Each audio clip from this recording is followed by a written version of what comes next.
All right, everybody, welcome to the show. Reporting to you live from the Enterprise, floating in orbit above the Earth in the future.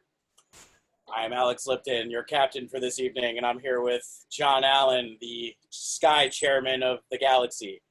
We're going to have a really interesting show for you today. It's something we've always wanted to talk about, and we still talk about, and probably something we'll talk about forever as far as we know. And this is the concept of 2012. So definitely a lot to discuss here, and we've got some good stories and everything. But I would like to bring in the Sky Chairman, John Allen. How are you today, John? Alex, I'm doing very well, thank you, or Captain, I should say. Most people probably don't know that the Sky Chairman of the Galaxy, their offices are located in Milwaukee. It's very unlikely, but I think it's the safest place that I could possibly be working out of. So happy to be here with you on this lovely fall October day. And thanks for having me. Thanks for making time out of your busy schedule. I know you got a whole crew to run and all these missions to oversee, but I appreciate your time, and let's get talking about some good stuff.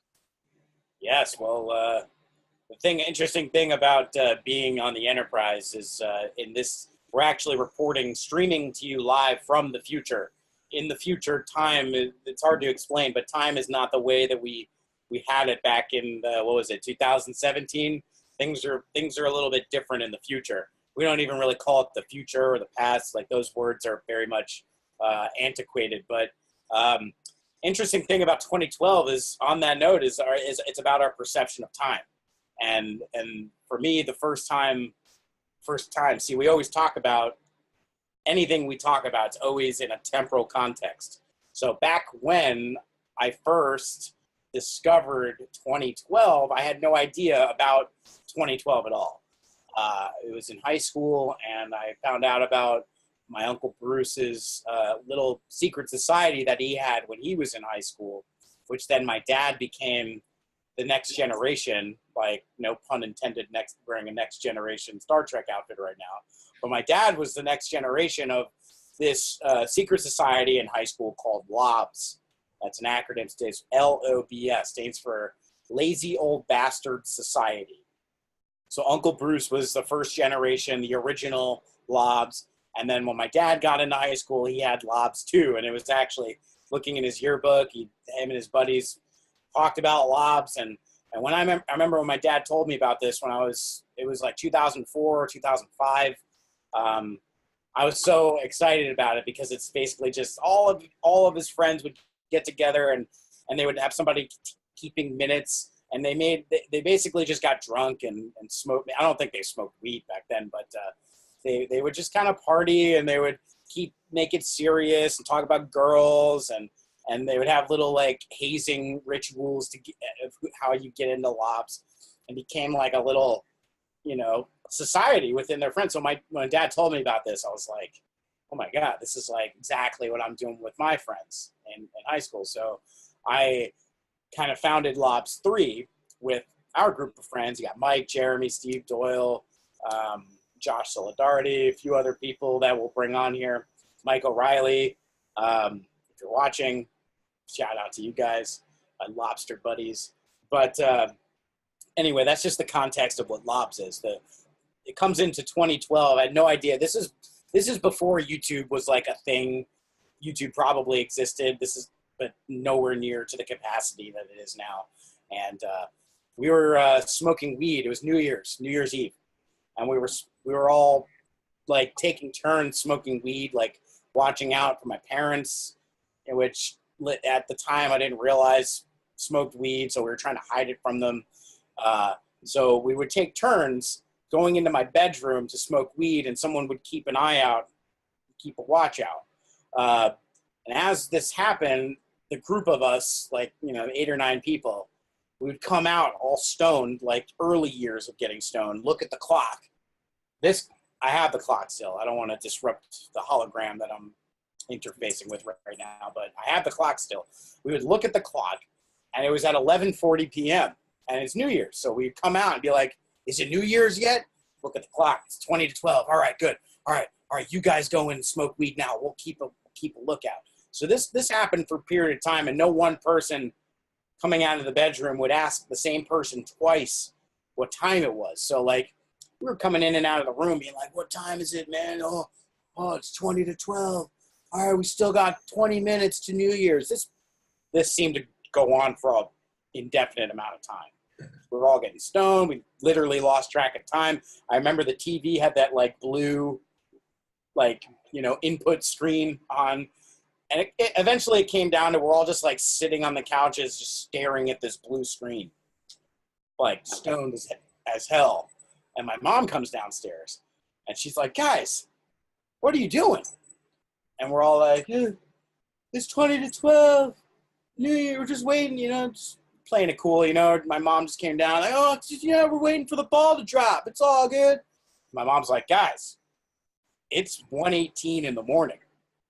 And all of us just like stopped, like pierced through reality for a second and looked at each other like, what?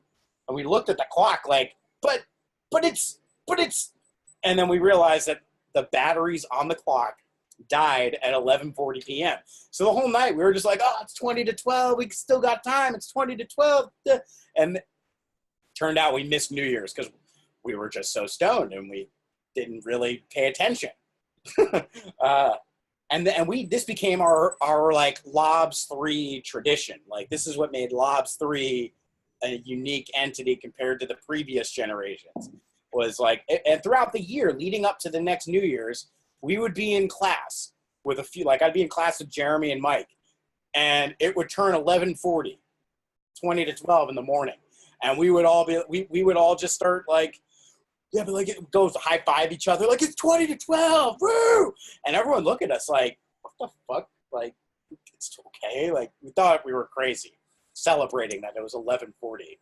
And we did this for like 2 to 3 years altogether.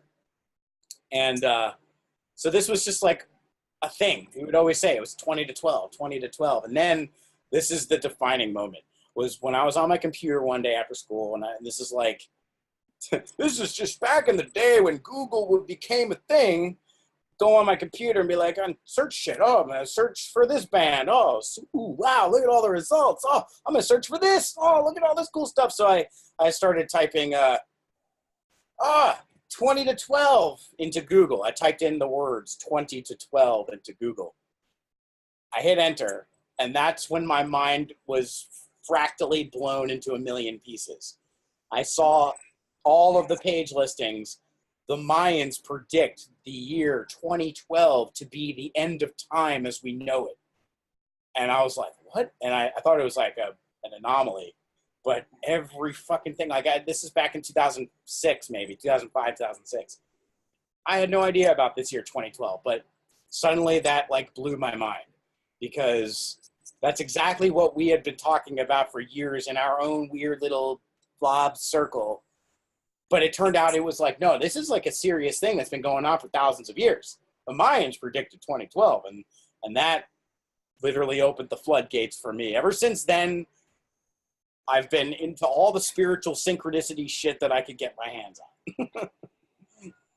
Yeah, that's to me the most incredible part of that story, which I've heard that story quite a few times and I always love it, was that the fact that that you guys were calling it 20 to 12. You know, like I don't know before, like 20 years ago, what I would say when it was 11:40, but I probably wouldn't say 20 to 12. But the fact that that was just the way that you were calling it was kind of perfect, you know, because it set it up for you to think of it in that way and not search 11:40 on Google. You search 20 to 12. So that's always pretty silly to me, and I always just like to imagine you guys sitting down there and that happening to you.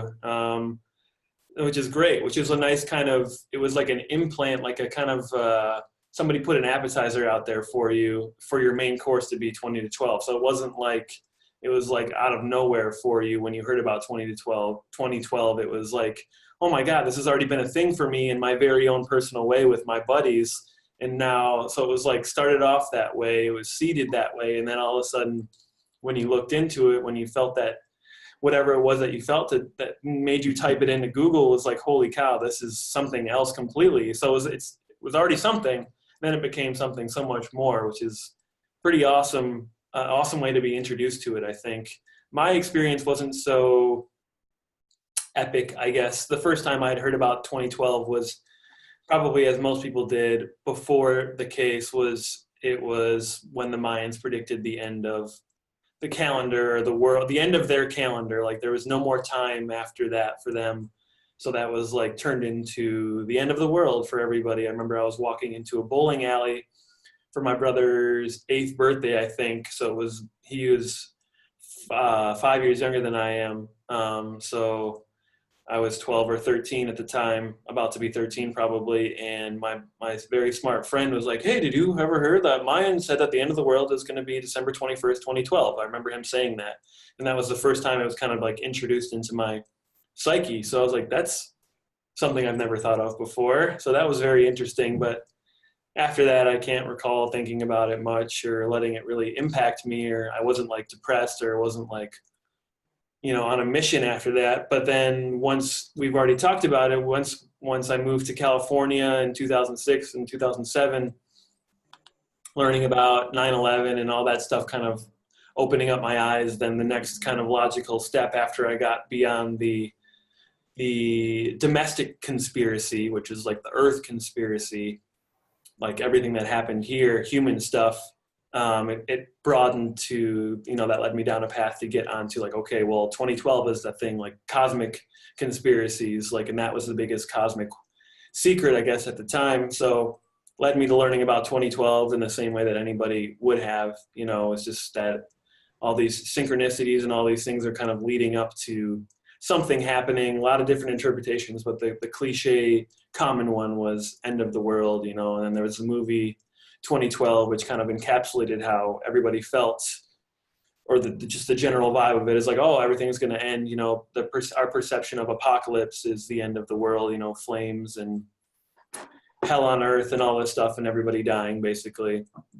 But then obviously those ideas evolved a lot, especially after talking to you about it. Like we discussed before, was that we initially bonded when we were both learning about 9/11, but that evolved into talking about 2012 and aliens and stuff like that. So my perception of what was going to happen in 2012 changed a lot. My expectations changed a lot, but they were still very sturdy, especially because this was like, we had heard that 2007 through 2012 was a very specific time period where, the cloak would be lifted and a lot of people would be learning about stuff. So learning about this we happened to be learning about it right at the beginning of it, 2007-ish was when we started. It was very exciting to think about, in the next 4 or 5 years that something was going to happen. And depending on where you looked on the internet or anywhere else or in books, this was going to happen or that was going to happen. But there was definitely an expectation of something very, very big happening. And then obviously the more that we talked to each other about it and met more people, who were into it, it was very easy to get super excited about it. And, people had differing opinions, but something was going to happen. That was the overall thing. Like a big thing was going to happen. A big change was going to happen in 2012. And that's kind of how we went into it. Yeah. And it's, what, at the time, as we learned about all of these possibilities regarding 2012, they all seemed very fucking possible. Like, it's like, yeah, definitely. Like, every possible thing you can imagine is going to fucking happen. And I remember there was, remember Jolie Harris, the food prophet? Right? So this is, for all the listeners right now, this was the really cool introduction to Venice Beach, for one thing. The first time I ever went to Venice after living in LA for a couple of years. And at the time I was like, fucking LA. Like, we were living in the Valley. We were living in Granada Hills. I had very limited experience of what Los Angeles was all about. And I was not really that into it. But then I went to Venice Beach via this guy, Jolie Harris, which I'll explain. It's like suddenly, oh my God, LA is awesome. I didn't realize this was here. But Jolie Harris, I was sitting down with him having a preliminary business meeting, having some coffee somewhere. And this is the first time actually I heard about chemtrails. He brought chemtrails up.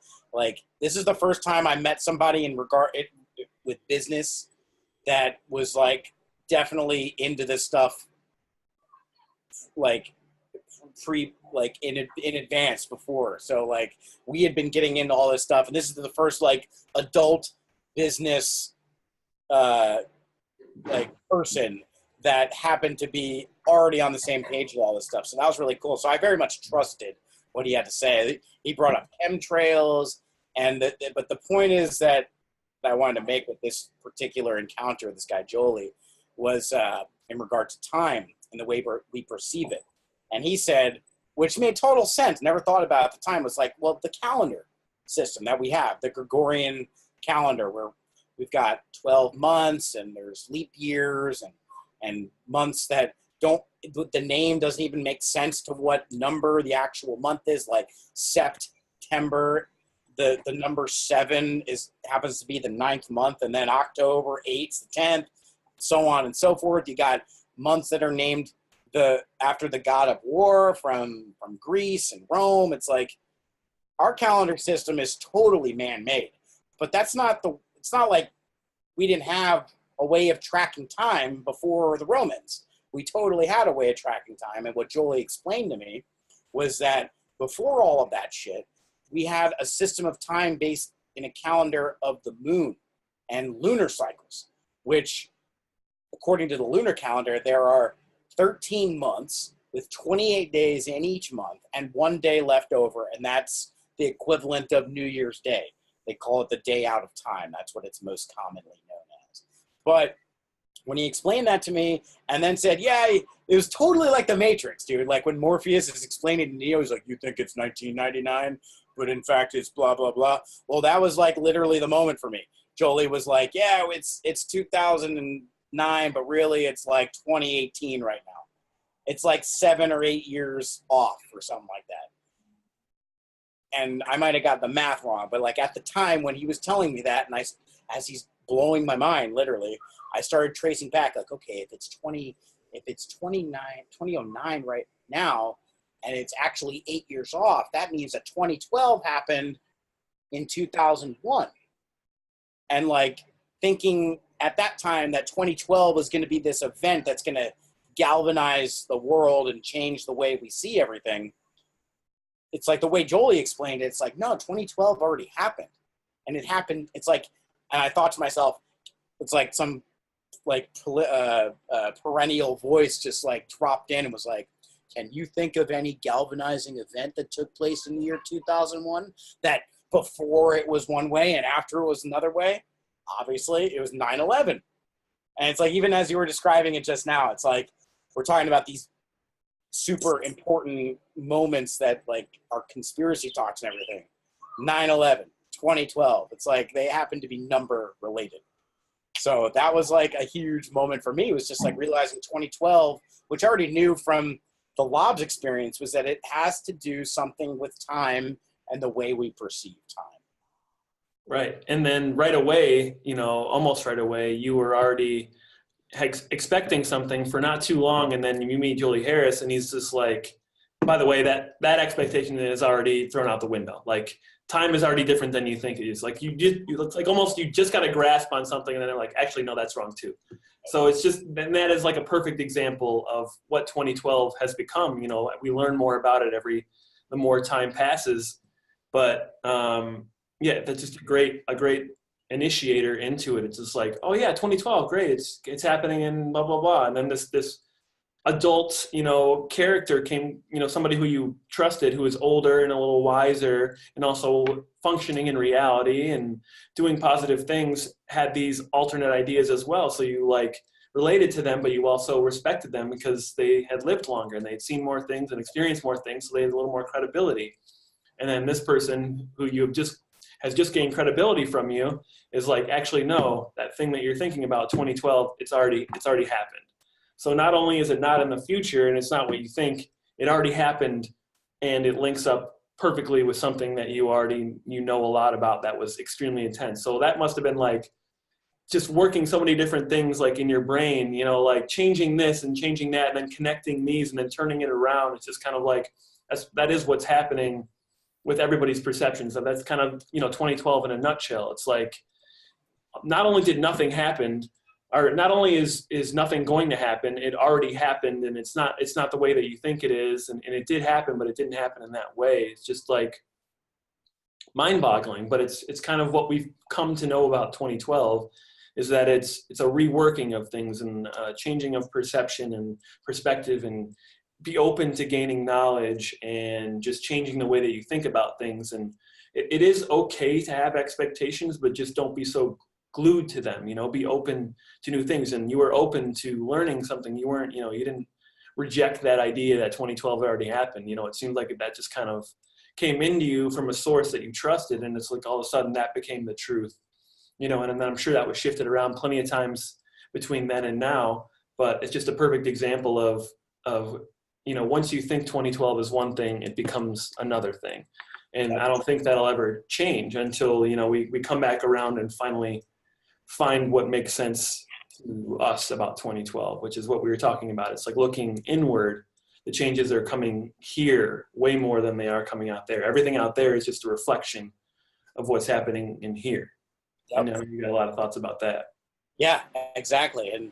And they're like, just based up until when we first started this conversation to now, there have been a few really poignant Matrix comparisons or analogies and references to the Matrix. And probably brought this up in previous podcasts, but like when Morpheus or the Oracle tells Neo, you didn't come here to make the choice. You came here to understand why you made the choice. And like, look at our world right now, and even beforehand, many decades, it looks like it's like we're going down this path. And depending on what we do, we're either going to go down this way or we're going to go down that way. But depending on what we do right now, it's going to affect which path we go down. So what you do now matters. It's either going to be really like the Lupe Fiasco song, Beautiful Lasers. It's like there are two ways, right? It's like you're either going to go this way or you're going to go that way. And that, in an astrology perspective, when it comes to 2012, there's a really interesting transition from one astrology zodiac age to the next, and that is the age of Pisces into the age of Aquarius. So 2012, and the way the Mayans predicted it, which is all about lunar calendars and lunar cycles and everything, so there's an astrology aspect inherent within it. But when you look at the Pisces age, which is what we're moving out of right now, meaning where the sun is in its position in the sky is covering or in front of the sign of Pisces. And as we go on this precession of the equinox and the earth moves, the sun slowly makes an orbit every 26,000 years, or is it 2,000 some odd years, it moves from one cycle to the next. So we're going from Pisces to Aquarius. And Pisces is always represented as these two fish. One fish is underwater and the other fish is above water, leaping out. So you got this duality. And there's a lot to do with belief, and even like the Christianity religion, talking about there's a lot of fish analogies with that, and like Jesus turning one fish into two and two into four so he could feed the people. There's a lot of connections with fish and with the previous age, but there's this duality, like the two roads. You got these two choices. We're going from that age into the age of Aquarius, which is the water bearer, and it's not just bringing water so you can drink. It's more of like somebody taking a vase of water and washing over the muck and shit that's on the land. It's like replenishing the land. And that's like a lot of what we need right now. There's been a lot of poisoning of the earth, and our beliefs and our stories we've been telling each other about who we are and what we're doing here have really misled us and helped and facilitated this destruction of the planet. So the age of Aquarius is like washing all that away and coming back into a focus. And it's like, what is it all about? And just the action of washing away the shit. It's like, well, even look at a garden. If you want a garden to grow, you got to water it. You got to water your plants. If you want to smoke weed, you have to water the plant so that you can grow the plant. It's a very simple, like we're talking about like beliefs versus knowledge. Like, it's a very simple fact. If you want the plant to grow, you need to give it water. And it's like we've been neglecting to do that for so long, but we're in a perfect astrological time frame right now where we're moving out of this symbolically. We're moving out of the duality of the two fish, either this way or that way, and we're looking at it. No. Yes. No. Yes, yes, yes. It is, and it isn't at the same time. And it makes so much sense that way. If you take it away from the division and you focus, instead of looking at it as a choice point where you have to choose one way or the other, you look at it as a focus point. How can I bring these two together, like a Venn diagram? What are the commonalities? What are the things that make these together? That's, I mean, at this point right now, 2012, to me, that's what it's all about. It's about healing the divisions, healing duality and separation, bringing it together and focusing it, because like a yin yang or a battery even, just by cutting the battery in half, you're not going to put that in your CD player, which I don't even know if they exist anymore. You're going to put those in, you're not going to put a half battery. It's not going to work. You need the both of them for it to work. So it's not about choosing one or the other. It's about both of them coming together. Exactly. I mean, and that seems to be what, I mean, in the United States, it's Democrat and Republican. We're so drastically two things. It's like you're either with them or you're with us, and it's very simple, and everything is literally black and white. And then with all the racism stuff finally coming to, it's not like worse than it's ever been, obviously, because we gotten rid of slavery. But there's still a lot of racism, and we kind of covered that up for a while and pretended like we were getting better. But now we're being forced to acknowledge everything directly. But you can see it in a positive way if you're looking at it in a good way, or in a hopeful way, or in a way that hopeful, I guess would be the best way to put it, is that we are listening to each other more than we have. We're also ignoring each other more than we have, but there are more of us than there have ever been. So there are a lot of people who are like, that person's different or that thing is different, but we're listening to each other a lot more, and we're learning from each other. There are at least aspects of each group, of each side, that are listening to each other. So there are parts of us that are getting closer and closer and closer. It's like doing a balance. Like you're talking about Psyche. It's like, I forget which balance it is, but where you put your arms out and then they come together, together eventually, unconsciously, subconsciously.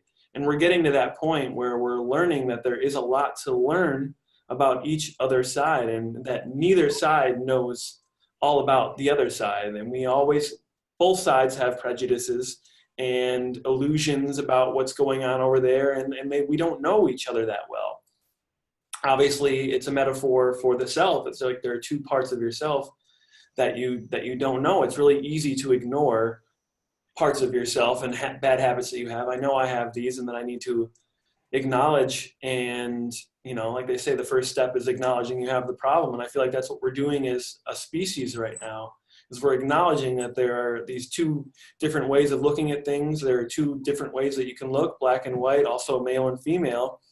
And all of these kind of things are coming to a head. And I think eventually we're going to realize that the best way to do it is to become one instead of staying separate. Yeah, there's good in competition if it's positive, but when it's become malicious and dirty and gross like it has for us, we're more looking to rip each other down than to build each other up, because it's against each other instead of for the same cause. We're slowly coming together, but it's going to be nasty for a while because we got all these things to work out. But yeah, it's not a choice point of going left or right. It's a choice of going with the other, going with both, coming together, having a relationship, forming a friendship with something that you thought you were against for a long, long time. And I think we're learning that we are so similar. We're way more similar than we are different. Even with animals, we're learning about that too. But with humanity, it's kind of an understanding time. Like, we have a lot of people who are out there listening to perspectives that I don't think they would have ever listened to, 20 years ago. Yeah, there are a lot of people out there who are still gung-ho against, no matter what. If it's not like within their state of beliefs, then they're against it and they're going to hate that person. But I think we're opening up a lot to newer things.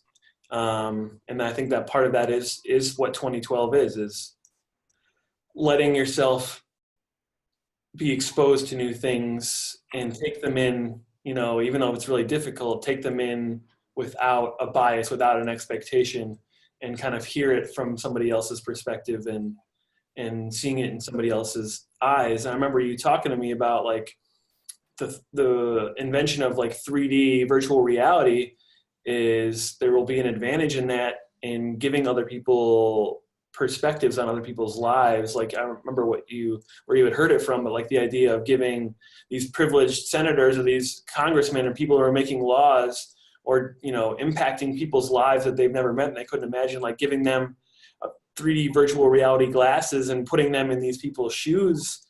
Maybe even if you can get more sensors about it too, just so they could feel like these people feel, even for a minute, it might change their perspective on making laws that affect them and how their lives are, and just an understanding. And I think we're slowly getting there, but like we're understanding each other better. And I think we're understanding that that's the best way to go about it, is to incorporate the other side instead of going away from it and competing with it. Absolutely.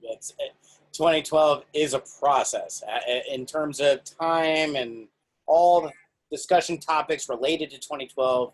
When it's like the concept of that focal point, it is a process. And as you were talking and as we're having this discussion, I'm getting like so many like flashes of just like, yeah, and this is related, and this it ties into this, and remember this, and all these things. It's like 2012 is fractal. Like it's this flux point. Like we're going through a vortex. It's one way on the other side, and you go through it, and it's different on the other side. And with the whole thing about duality and having that previous, what we were just talking about, there are a whole lot of movies that relate and discuss the concept of 2012 in more direct ways, and sometimes in more subliminal ways. But I think one of the best movies that really demonstrates what 2012 is all about is the movie The Dark Crystal by Jim Henson. That is everything we were just talking about. Because you've got the Skeksis and the Mystics. The movie starts off like a fairy tale, which says a lot about why do we even know about 2012? I mean, our past is a freaking fairy tale. Talk about the Mayans, talk about the Romans, go way before that. There's evidence of a lost civilization. Like, we don't even remember like a huge epic part of our lives. It's like we had our lives up till we were 20 some odd years old, and then something hit us in the head and we went into amnesia and we can't remember anything. We know something happened, but we can't remember what, so we're making shit up, and that's what like everything up until this point's been. But the movie The Dark Crystal, for anyone who hasn't seen it, highly recommend it. This is homework for anyone watching this if you haven't seen it. Even if you have seen it, watch it again with this in mind. But you've got the thing opening up like a fairy tale. It's like everything was nice and utopian and people were living in harmony, but then the wise beings living in the castle, they started acting out of harmony, in disharmony. They started acting without the wisdom of nature, and they started using this crystal, which was their technology. It was the thing that, it's like the Force in Star Wars. It's the thing that bound them together. They started using it out of alignment with the wisdom of nature, and in the story, they cracked the crystal. They broke it. They were playing so much with their crystal, they broke it.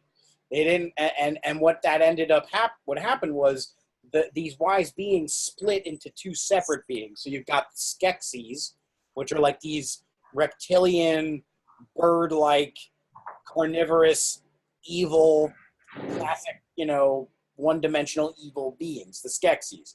And then you've got the Mystics, the wise and gentle beings.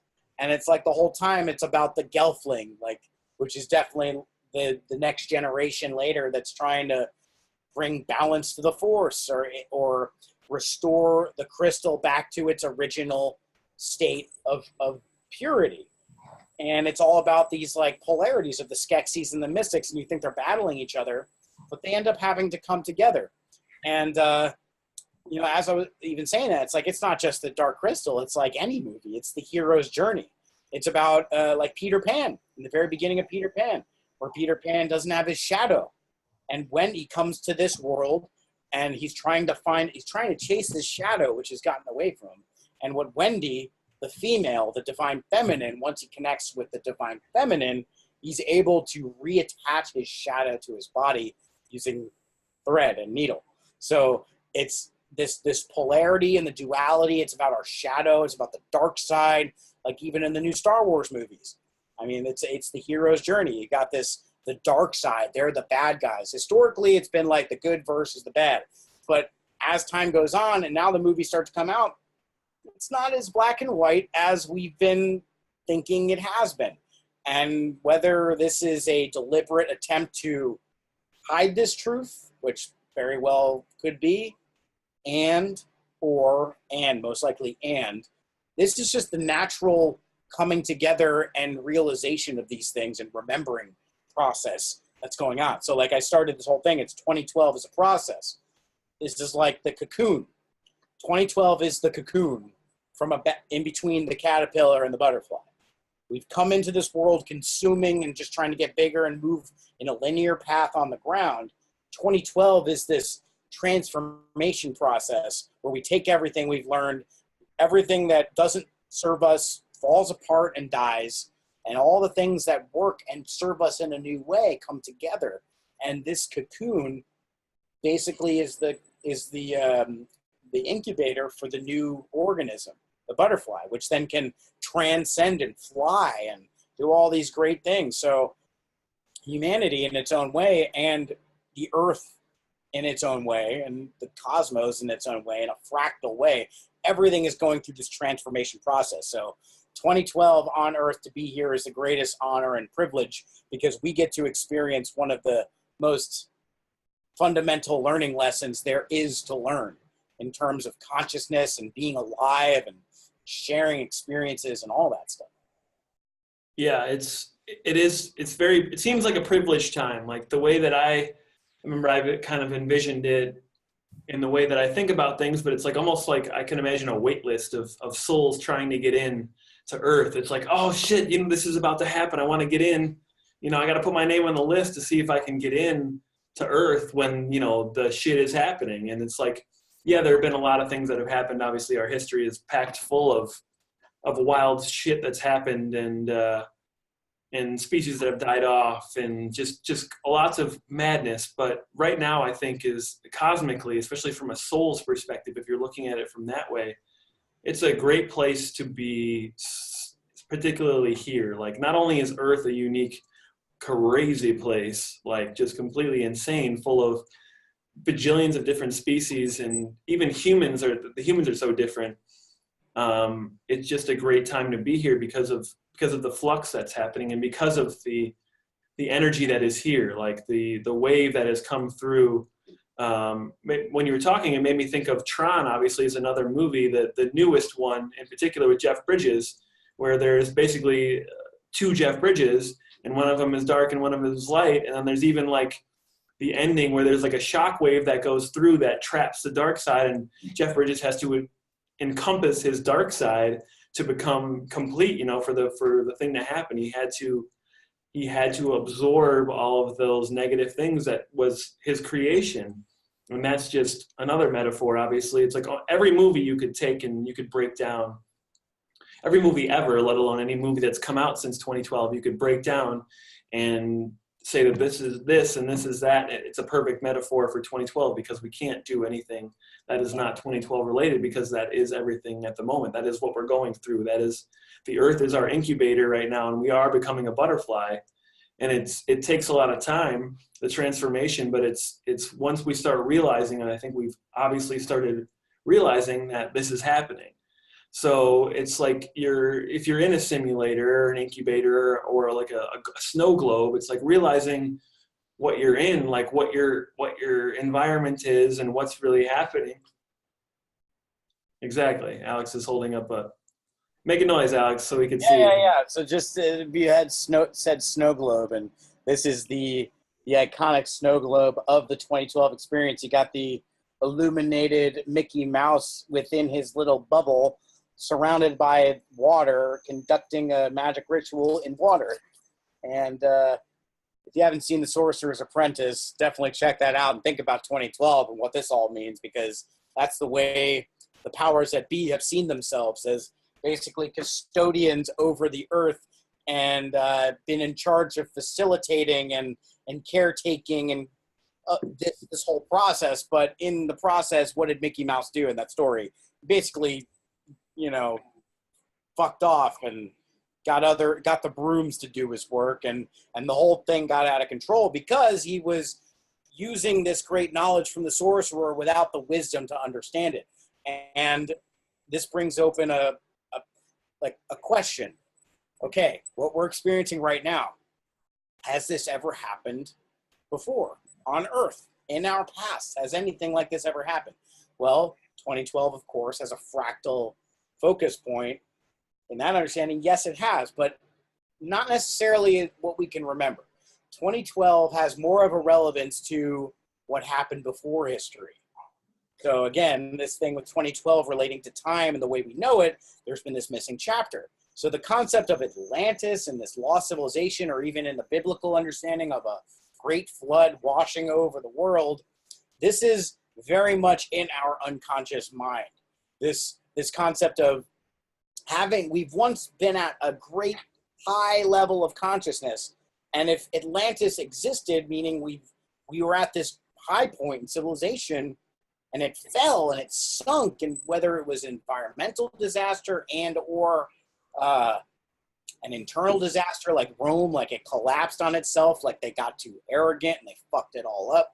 That's the whole thing. It's like those are probably all happening at once. Again, it's not either or, it's yes and.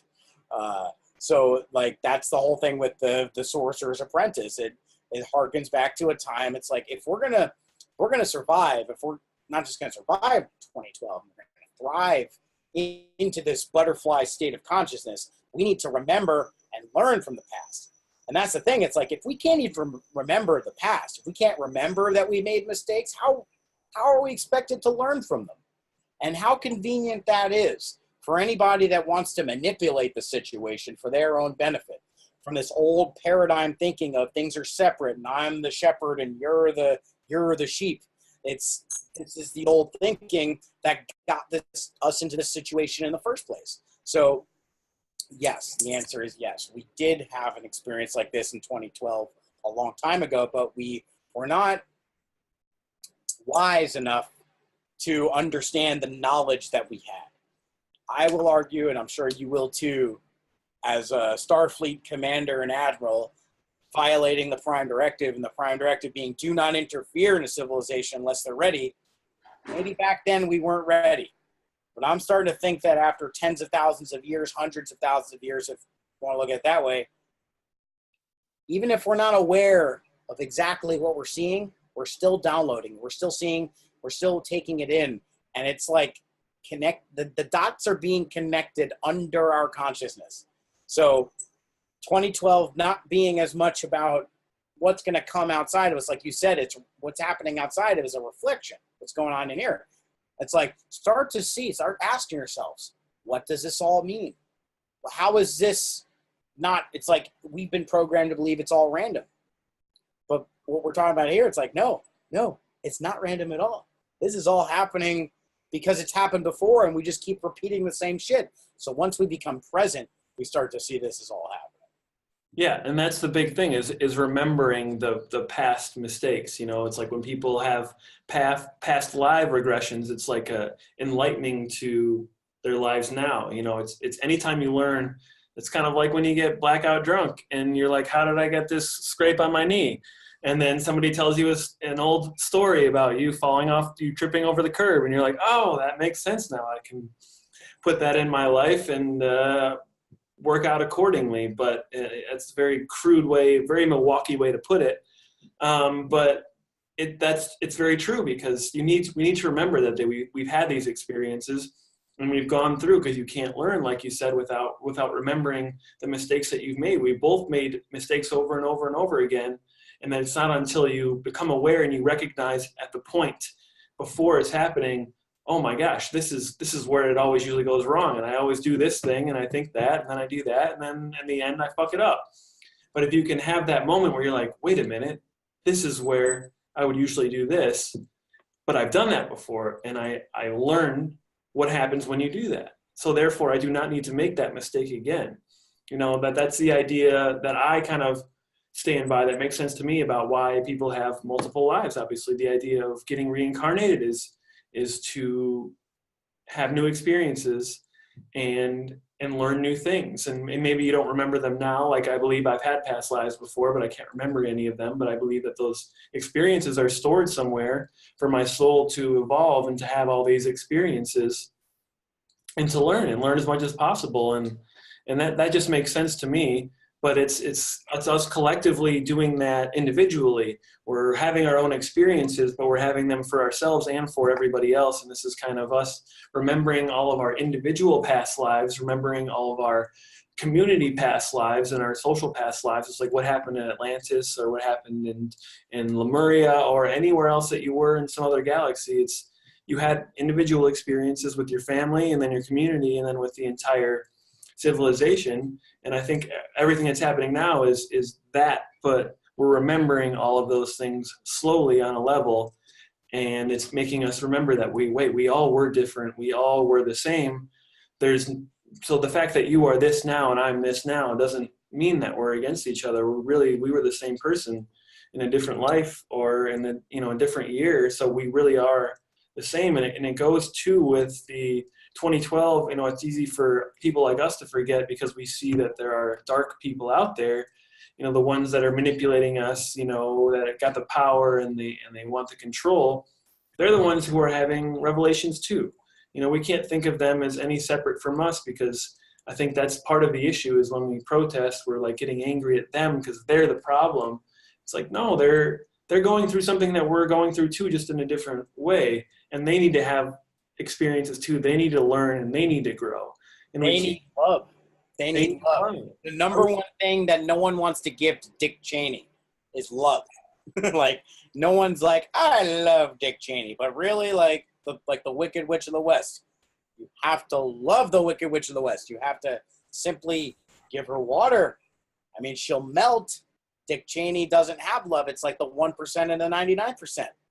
And we need 100%. You got to stop the divisiveness, even if it's just that 1%. And it's the hardest thing to fucking do. I'm still not there yet. And I don't think a lot of people are. I agree. And then even if people are, they do it, it's like in a spiteful way. Like, I remember another Venice Beach reference. There are a lot of transients there. There are a lot of kids who kind of just live there, and they're a different species to me. They act differently. I don't know where they came from, but I would imagine they have a million different backgrounds. But I remember you and I were walking up and down the boardwalk, and this kid who looked like he was younger than me at the time, but looked, rougher, like he's outside. He's at Venice Beach all the time. He doesn't go home. He doesn't have a home. I don't know. But there are a lot of tourists, obviously, at Venice Beach. So a lot of people from everywhere, and they're not there to like get the Venice Beach Jim Morrison energy. They're there to like look at the shops and the guy on the skateboard playing the guitar, and the weird guy with the dog, and then the guy who paints himself gold. They're looking for all that stuff, and look at all these bong shops and the Wolf Man and all that stuff. So they're not going to respond to anybody who's doing anything with depth to it. So this kid was going, he was literally like looking at everybody and being like, I love you. Like, trying to get people to look at him, but most people wouldn't love him, or wouldn't look at him and wouldn't say anything to him. He's just like, I love you. And because he knew that made people uncomfortable. But I feel like it was more aggressive than like him actually being like, I love you. Yeah, right. It's just like he's loving at you instead of loving you. Yeah. And I feel like that's the first step, is like doing something in spite of somebody. It's like, okay, yeah, I love Dick Cheney. I'm going to send Dick Cheney, I love you. I got its big sign that says, I love you. Like, yeah, what are you going to do about that? I love you. Fuck you. Yeah, I fucking love you, you fucking asshole. Yeah.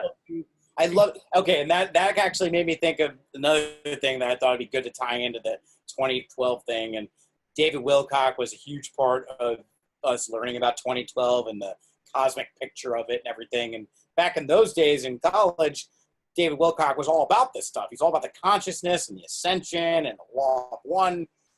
And then there was like a time after all that he shifted more into the cabal and the shadow government and the pedophiles and the elite and everything. And I remember that at the time, that's when I like kind of like, okay, David, like I'm gonna slow my roll with you a little bit. Like, I was more interested in that stuff, but like, that was a while ago. Like, I'm glad he did that. And that's a whole nother subject we can get into that relates all to this.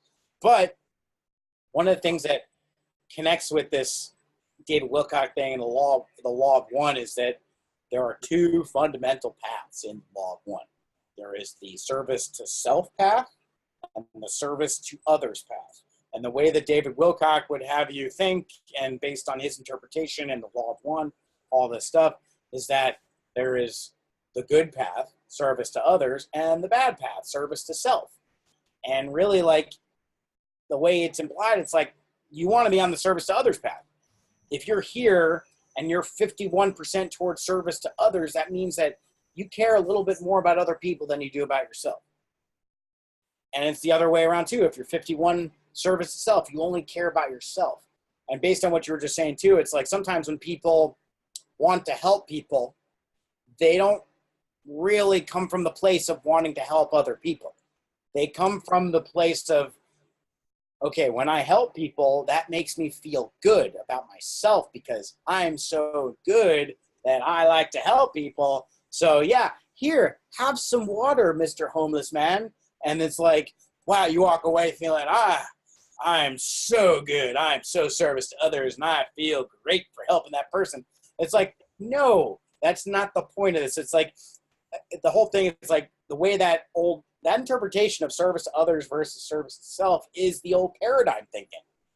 I don't think I ever really liked to look at it. That always bothered me because the self and the others are the same thing. They're the same thing. I remember you telling me, like, it's, even when you first read that, or at least when you first brought it up to me, you were always hesitant about that. Like, you would kind of mock it in a loving Alex kind of way, but like, oh, 51, 49, it's just like, oh, just missed it, you know, like that kind of thing. It's a simple way of looking at it. And like we were saying, it's the intention of the people that are doing things for those reasons. It's like, I know my buddy Al reminded me of the saying, the road to hell is paved with good intentions, but I don't think I still know what that means. And that was probably just one guy saying it, whatever. And, but it truly is about the intention to me. It's like because so many people, I just saw a comedian the other day say something that was like, but whenever a tragedy happens, people will run to social media and post something about the tragedy, but to make it about themselves. It really is, there's a lot of ways to mask you being selfish. And these days with all these causes, you know, if you're really about something, you're about it. You're not about telling people about it or showing people that you're about it. You know, then that's what it comes down to. You can really see the people's intentions when they're like, oh yeah, I gave water to this homeless person. And then they let everybody know, you know, next time you see them, it's like, oh yeah, that time I did that one thing that was great. Like, I'm a great person, but it's really like, no, you're very evident that you're making it about yourself. And I do that all the time. It's very easy to make things about yourself, and you want to, because everyone's looking out for number one. But the people who are actually selfless and are doing other things, actually doing them for other people, for the well-being of other people, those people are different. I'm not one of those people, but you could see those people who are like saintly. You know, that's why it's not easy to become a saint. You know, they genuinely have that I'm here for other people. Right. I truly think my mom is like that. But it's very evident when people are like that, and it's very evident when people are pretending to be like that and doing things for the wrong reason. And I think that's kind of a big part of what we're going through to get to 2012. We have to kind of go around the mountain because people they think that they're doing good things for everybody, but they're indulging themselves just as much, but painting it a different color. And we're operating from the old thinking that got us into this problem in the first place, looking at the self and others as two separate things, and you have to choose one or the other in order to basically, you know, ascend, as David would say. And like, there will be the ones who are service to self in this percentage, they will go to the next realm. And then there's the mid-range people that will kind of stay on earth and go through a cataclysm but still have a chance. And then there's the other ones that are fucked and they have to like go and incarnate on another planet. Like, this is the same fucking thing as Christianity and the whole concept of heaven, purgatory, and hell. It's the same thing. When you operate from these divisive one or the other perspectives, you're going to end up in this. And the most fundamental way to look at this as a pattern is the pattern of life itself. It's the DNA double helix, the spiral of the DNA. Because what you have are these two interweaving paths that interweave, and there's like steps in between them. There's like a ladder. It's not one or the other. You can't just take one or the other. They both are required in order for life to exist. So we have been programmed to believe that the self is bad. Okay, so like look at it this way: as the self is the receptor. The self receives. Like look at your being and your biology as it is. You've got ears, you've got eyes, a mouth. The skin is a receiver of energy. It's constant. Like you don't actually see what's in front of you. You're just picking up light that's coming in through your eyes like a lens, and you're interpreting it in your brain, and you're making up an image of what you're seeing. So it's you're constantly, like, if you want to live, you got to eat, you got to breathe. Like if you don't have a sense of self, you're going to be dead. You won't have an opportunity to serve others if you don't take care of yourself. Like they say, it's like, how do you know how to love other people if you don't know how to love yourself? This is like a very important lesson that's like, you know, kind of a caveat and like, oh yeah, well, that's a funny little anecdote. But it's like, well, look at the world we're in right now. And it's like, well, everyone is like, you know, like, I want to serve you, but like, oh, I don't want to, I can't, I got to do it in the right way. Like, am I serving you because I really just want to feel rewarded? Or am I serving you because like, it's like, no matter what, based on the sense of a self and just being a receiver, no matter what you do, it's going to be for you. No matter what your intention is, it's going to be for you. But our entire history has demonized the self being the receiver or the negative thing, the thing that draws things in, the others being the positive, the part that puts out. So you got the divine feminine and the divine masculine. Historically, since the book of Genesis, women have been demonized. And to say even greater, the concept of self and receiving. Anything that's for you is a sin. Don't do that. That's bad. We've been programmed for thousands of years about this thing. So like even today, when you try to help somebody, there's like it's like you're hitting the gas and the brake at the same time, and you're like, and it's like we're not getting anywhere. So if we take a step out of the old paradigm of thinking, it's like, okay, it's not about just choosing the self or choosing the others.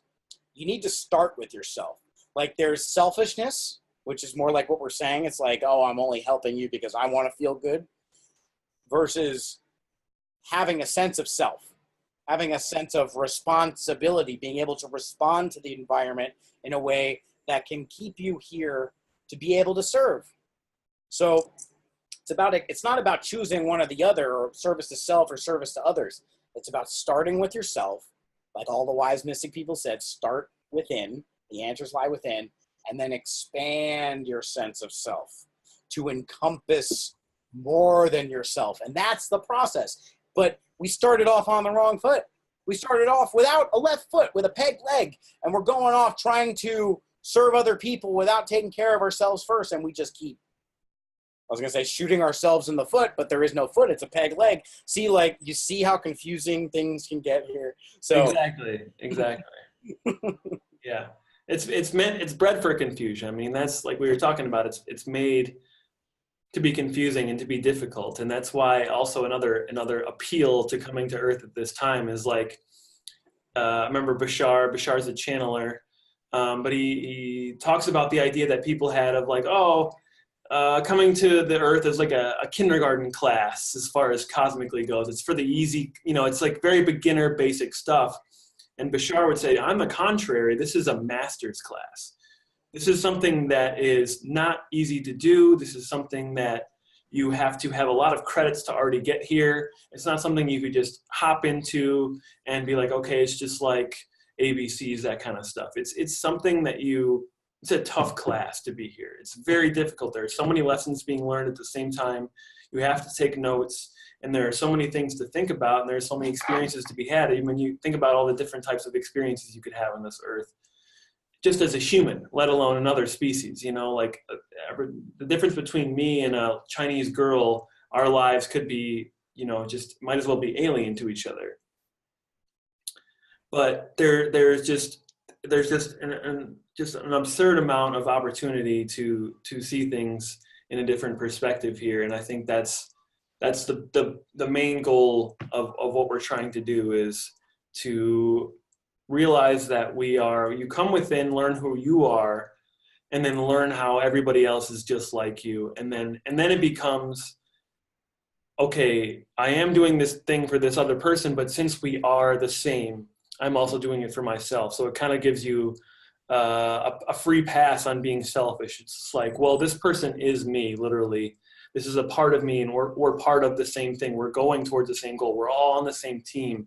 I think that's why I've become to love soccer so much again. I used to love it 20 years ago, but then I kind of fell out. But I'm not a big sports fan, but seeing how they call soccer the beautiful game, and I think a lot of that is because of the fluidity, and because it's always going to another person on the team. You got 11 guys on the field, and one guy can dribble through everybody and score, but that's not the best way to go about things. The best way is to get everybody involved in it, and you move as one unit, one organism. And everybody, you always get the ball to the person in the better position, and therefore it'll always work out better for you. You can't be selfish in thinking that I'm going to take a shot from here. It's like, well, no, your teammate, he's right over there and he has a way better shot. But if he scores, you score.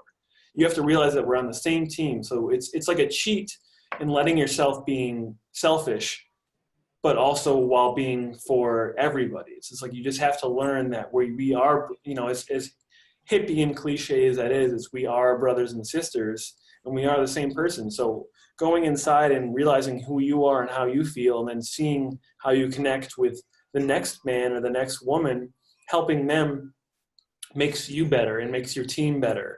And it gives your team more value, to put it in a soccer sense. And if everybody believes in each other and you're confident, you have no passing to this guy is no different than passing to that guy. It's like it's the same thing. They're going to make the best decision for the team. And if they don't, that's because of the team mentality. It's not because of the individual talent.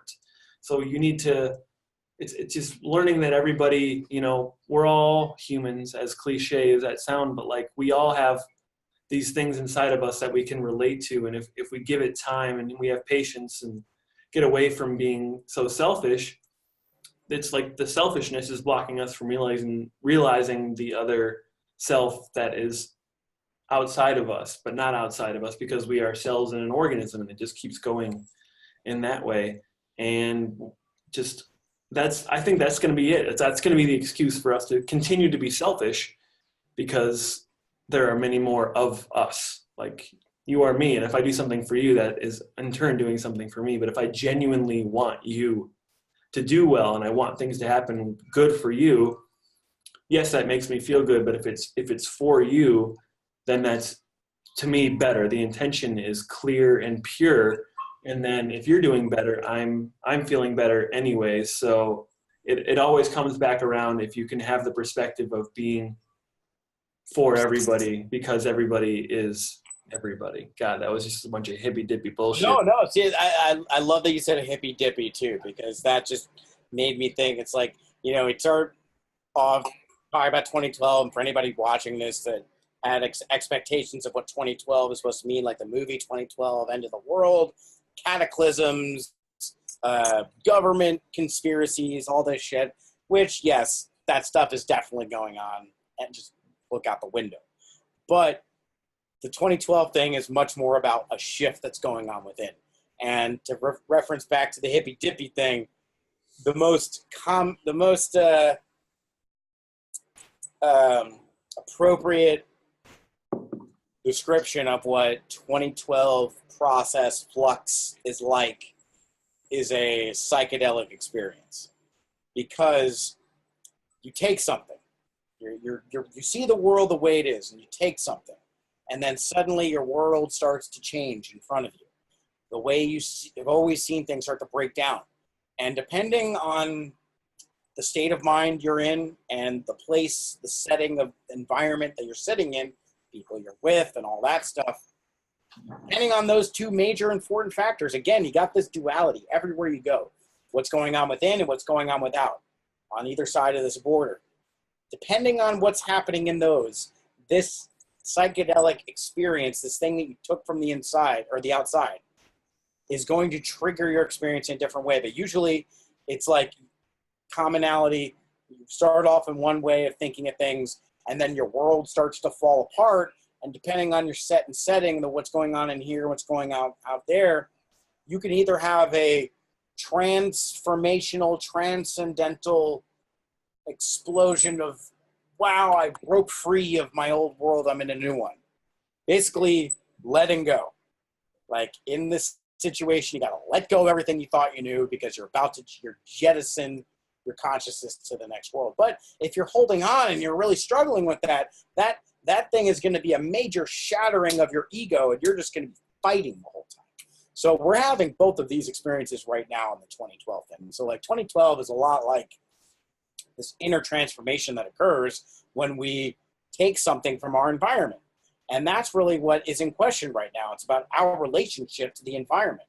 If we want to survive, like, we could look into the past, like the dinosaurs. The dinosaurs couldn't live in harmony with the world. Or there was some sort of environmental disaster that came in and wiped them away. A giant red pill fell out of the sky, wiped off the surface of the earth clean, and then whoever was, small enough to hold on could make it. But it's all about this big transformation that goes on. So it's like you mentioned the hippy dippy stuff. It's like that is what's going on. It's like the 2012 thing is not as much about the external environmental stuff as it is about the internal hippy dippy stuff that's going on. That whether you like it or not, that's what's going to determine the outcome of this whole thing. Agreed. And then when you were talking about like the ages before and going from Pisces to Aquarius, it was hard for me not to think of this is the dawning of the age of Aquarius, and it's that video I feel like encompasses what is happening, even though it's all those images that are people have gotten tired of people running around being like one love, all this stuff, but really that is it. Even though those people became annoying and that movement became annoying and all the people became about something else, and now you can find like one love things in Walmart, like the most corporate fascist thing, environment that you could be in, is like all the images and all the sayings have become something. It almost like turned into an escape. Like that culture was like on the psychedelic experience, on the path to discovery, leaving the consciousness as we knew it. But it's like they just went, pooh! It's like left. The whole thing is about, once you get out there, you realize that it doesn't matter. Like the thing that drove you to get out there is the same thing that you need to decide that's like, I need to go back. It's not about leaving.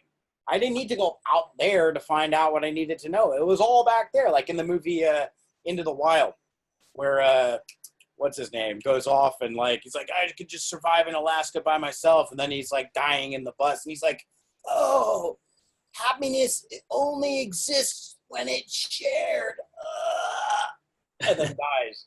Like that's the whole thing. It's like the hippy dippy movement, which then got corporatized and all that shit, because anything that was ever good got exploited on this fucking planet. So it's like, I love this planet, no offense, but it's about coming back full circle. It's the hero's journey, and that's that missing chapter in our human history was like everything we needed to know about how to come back, how to lay the breadcrumbs down so that Hansel and Gretel can get back home in the end. It's like right now, it's like we're just sitting in that cauldron at the witch's house in the middle of the woods. Like, how the fuck do we get out of here? Even if we get out of here, how do we get home? There's too many questions. If we didn't leave a trail of breadcrumbs to get back here. But that's the thing. It's like this is all part of the process, and all you got to do, it's like let go and get quiet. Yeah. Well, yeah, dude, that's the tough part is learning that, because today is like a day of action. These days it's like if you're not for something, what are you for? It's like, you need to show everybody that you have a cause, and like there are so many things happening, and it's because there is more of a platform for putting everything out there. Like there's a lot of the last couple of days, I forgot who the actress was, but she kind of started a hashtag about women who were sexually abused or raped or anything bad, and if you were too, you would put hashtag me too. on Facebook or Twitter or whatever. And there were a lot of people that I knew that put that out there, and that even though it wasn't necessarily them talking about that, it was letting kind of everybody know that was unaware of how prevalent it is, and all these things that are going on. But it gave a platform for that to happen, whereas that hasn't really been something that, like we were talking about, something that you can bring up and talk about. And so it's all of these things that we can now address, basically, at least in one way or another.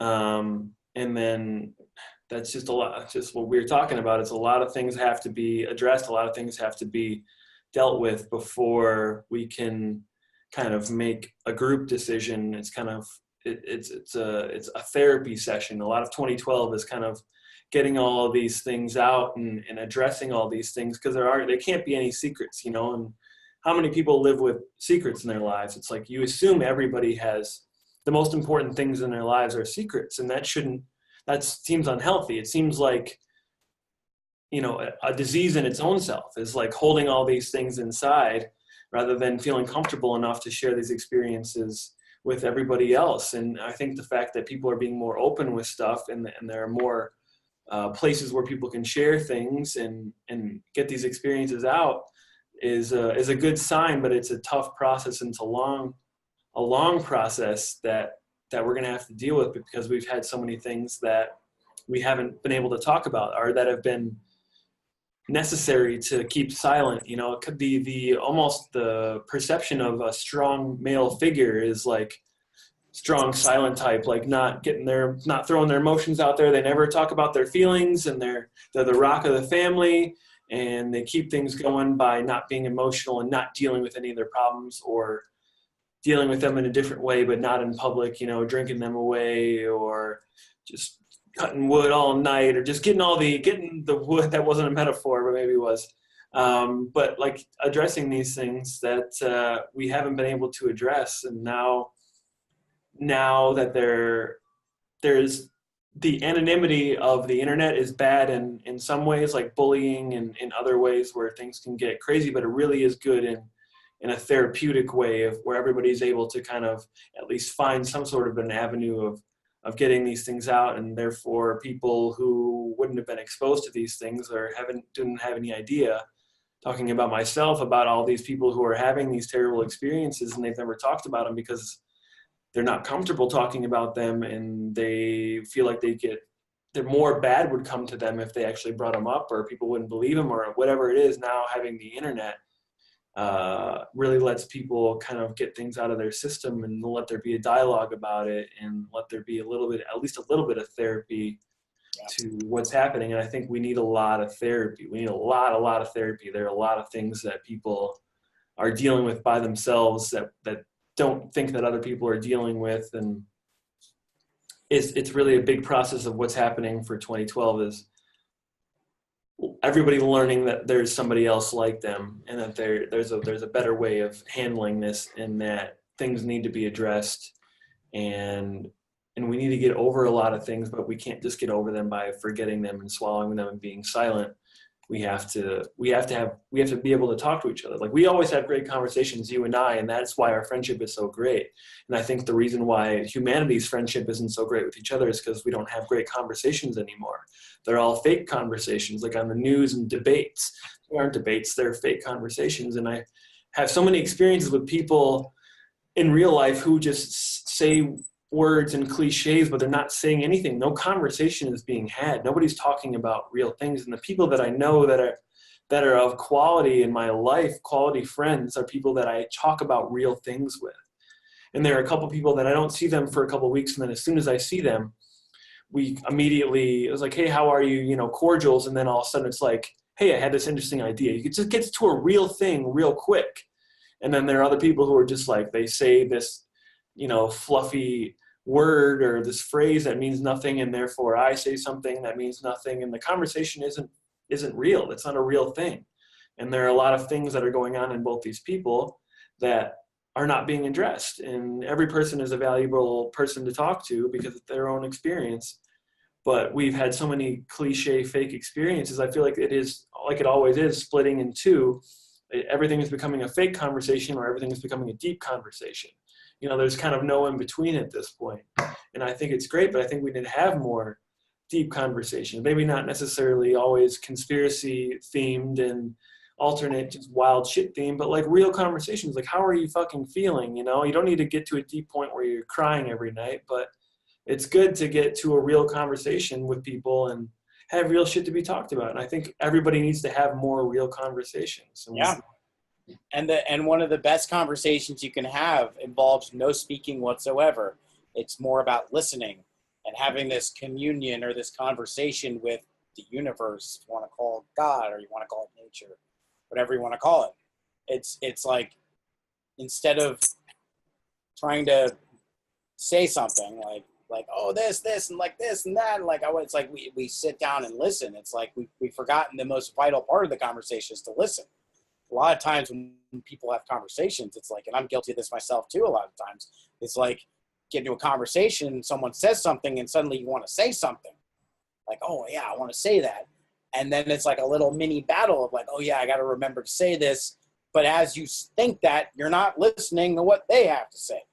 And it's like that weird little tension of like, okay, well, I want to say something, but it's like, no, but there's value to just like literally letting go. It's like, maybe you don't have to say anything. Maybe you just got to listen.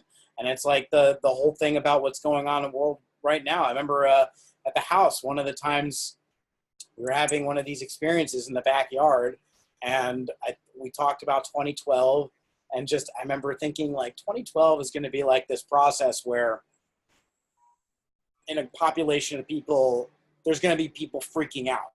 Like like in 2008 or whenever this was happening. In the future, in 2012, when this stuff's going down, there are going to be people that have no idea about any of this stuff 2012. But meanwhile, we had been learning about this for years, so we're going to have knowledge on what's going on. So there's going to be people like this all over the place to balance out the people that don't know. So as someone freaks out, oh my God, what's going to happen? The person comes up and is like, no, it's okay. It's okay. You just kind of like, because people get paralyzed when they don't know what the fuck's going on. Shit, fear. And it's like then somebody who's not in fear because they've been thinking about this stuff beforehand, they can come and be like, oh, it's okay. And all it takes is like a pat on the back for them to be like, oh, okay. Oh, I can keep walking. And I remember just thinking, it was like you and I was like, okay, well, that's probably what 2012 is going to be, just on a much more global level. There's going to be people in fear, but then there's going to be other people who are not in fear. They're going to, their main intention is to just like pat them on the back and be like, it's going to be okay here, have some water. And then slowly but surely, we fucking get back up to speed and we start walking again. We start helping and serving ourselves, but not looking at it like it's me I'm starving, but it's like we are all one. We are all the self. By being selfish, it's like, yeah, okay, I'm going to be selfish and help you because you are me.